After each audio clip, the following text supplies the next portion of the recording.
The UFC is supposed to be about who's the better fighter, but sometimes the judges have other plans. You watch a fight, you see one guy clearly win, the crowd sees it, the commentators see it, the fighters know it, and then the decision gets announced, and it's completely wrong. We're talking about robberies, fights where the wrong guy got their hand raised and everyone watching lost their minds. Yeah, I thought I clearly won the fight.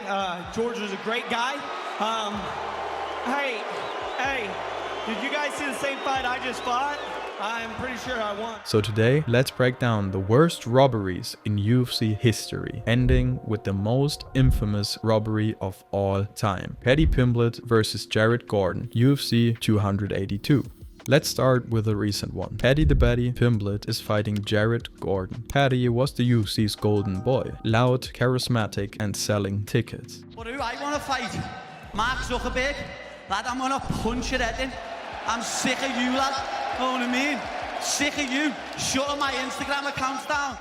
The UFC was pushing him hard to be the next superstar. Jared Gordon was the underdog, strikes, and did more damage. By any reasonable metric, Gordon won the fight. Even Paddy's coaches looked nervous when the decision was being read. Then the scores came in: 29-28, 29-28, and 29-28. For your winner, Paddy Pimblett. The arena went silent. Jared Gordon looked devastated, and Paddy, he celebrated.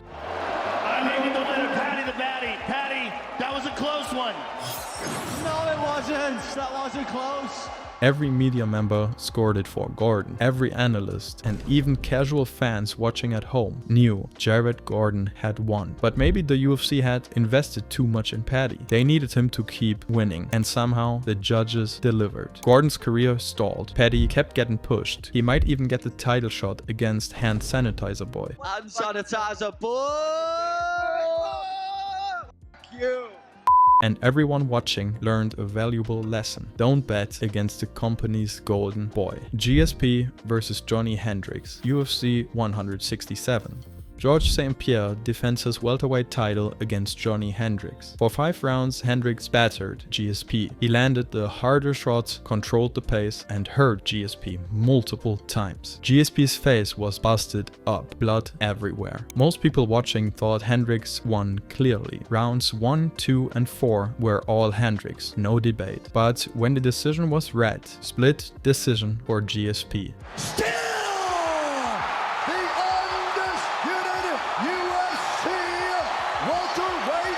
Champion of the world, Georges St-Pierre!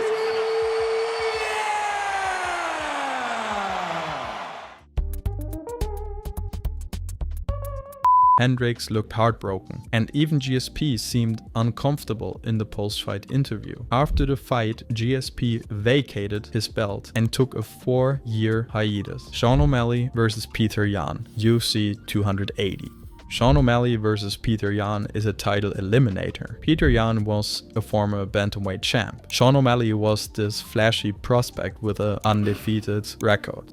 For all 3 rounds, Yan controlled the fight. He pressured O'Malley, landed more significant strikes, and dictated the pace. O'Malley hit him with an insane knee, but Yan was clearly winning. At best, you could give O'Malley round 1, but that's pretty much it. Yan won 2 and 3. But the judges saw it differently. 28-29, all for Sean O'Malley. The crowd booed. Yan walked out of the cage in disgust, and fighters on Twitter exploded. Every media outlet scored it for Yan. But the UFC needed O'Malley in a title fight. He was a marketable star, and somehow the judges made it happen. Diego Sanchez versus Ross Pearson, UFC Fight Night 42.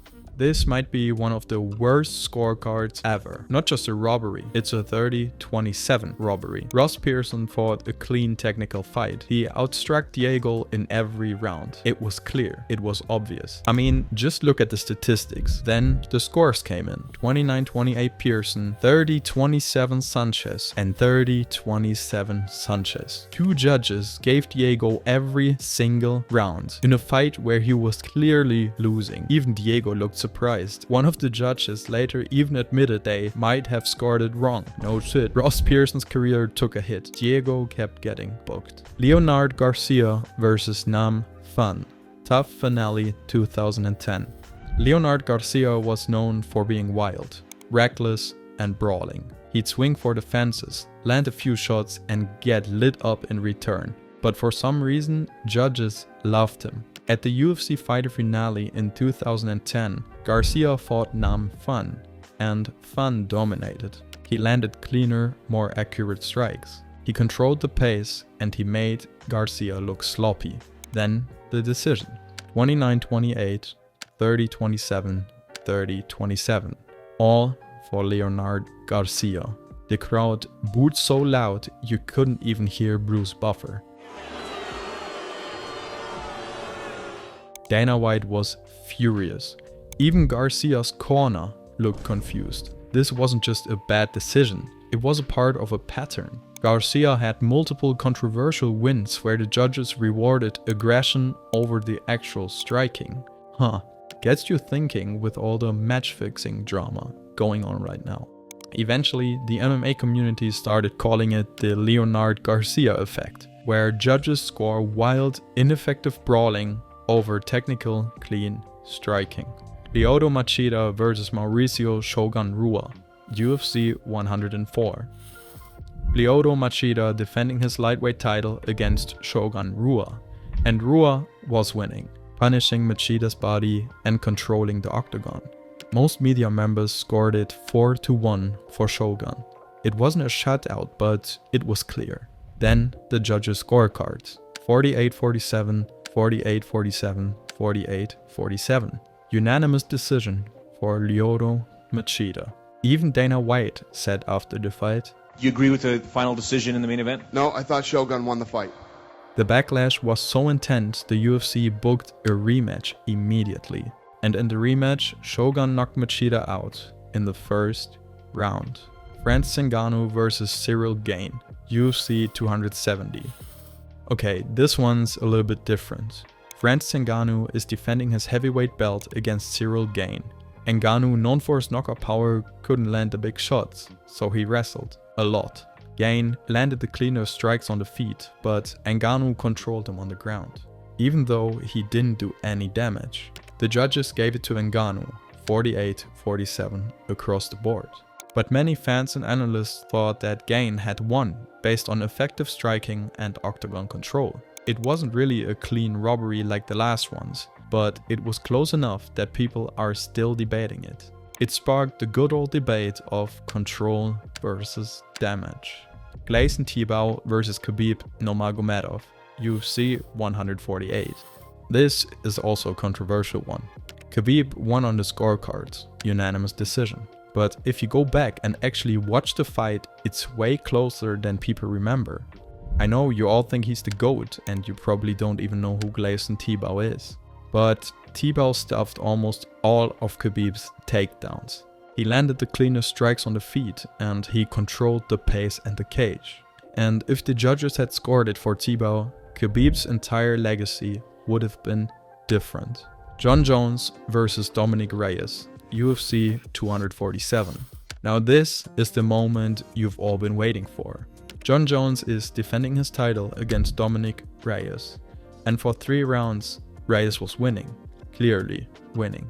He was faster, sharper, landing the bigger shots, and he backed up Jones multiple times. Even Joe Rogan was saying that Reyes was up 3-0 going into the championship rounds. Jones came back in rounds 4 and 5, but at best he won these 2. Reyes won 3-2 by any reasonable scorecard. And if you take a look at the stats, they do back this up.